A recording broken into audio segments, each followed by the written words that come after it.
కలప. మనకు మేఘాల నుండి వర్షము, సూర్యుడి నుండి వెలుగు, చంద్రుడి నుండి వెన్నెల లభిస్తాయి. అలాగే అడవులలో పెరిగే మద్ది, దేవదారు, టేకు, గంధము మొదలైన చెట్ల నుండి మనకు కలప లభ్యమవుతుంది.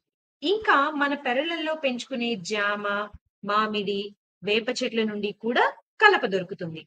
నరకబడిన చెట్లను రంపాలతో కోసి దుంగలుగా చేసి ఆ తర్వాత బల్లపరుపు ముక్కలుగా తయారు చేస్తారు. వాటిని కొయ్య, చెక్క అని అంటారు. కలపతో గడపలు, తలుపులు, దూలాలు, కిటికీ తలుపులు, ద్వారబంధాలు మొదలగు గృహ నిర్మాణ వస్తువులను తయారు చేస్తారు. మంచాలు, బీరువాలు, బల్లలు, కుర్చీలు మొదలైన గృహోపకరణాలను తయారు చేస్తారు. ఇంకా పడవలు, నౌకలు, బండ్లు వంటి ప్రయాణ సాధనాలను తయారు చేస్తారు. కలపతో పలకలు, నల్ల బల్లలు మున్నగు విద్యావసరాల వస్తువులు తయారు చేయబడతాయి. వీణ, తంబుర వంటి సంగీత పరికరాలు తయారు చేయబడతాయి. బొమ్మలు, ఉయ్యాలలు మొదలైన గృహాలంకరణ వస్తువులతో పాటు పిల్లలు ఆడుకునే ఆట వస్తువులైన లక్క పిడతలు, కొయ్య గుర్రాలు మొదలైన వాటి తయారీకి కూడా కలప ఎంతగానో ఉపయోగపడుతుంది.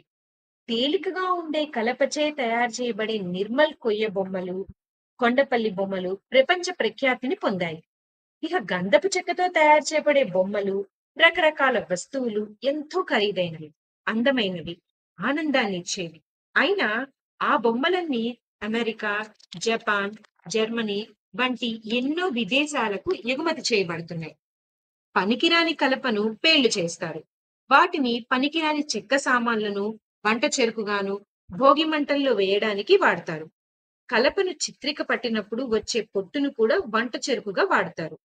ఎంతో ఉపయోగకరమైన విలువైన కలపను చెదలు పట్టి పాడవకుండా చూసుకోవటమే కాదు, ఇన్ని అవసరాలకు ఎన్ని చెట్లను నరికేస్తున్నామో ఆలోచించి దానికి తగినట్టుగా అధికంగా చెట్లను పెంచాలి. సాధ్యమైనంత వరకు అడవులను నరకకుండా చూసుకోవాలి.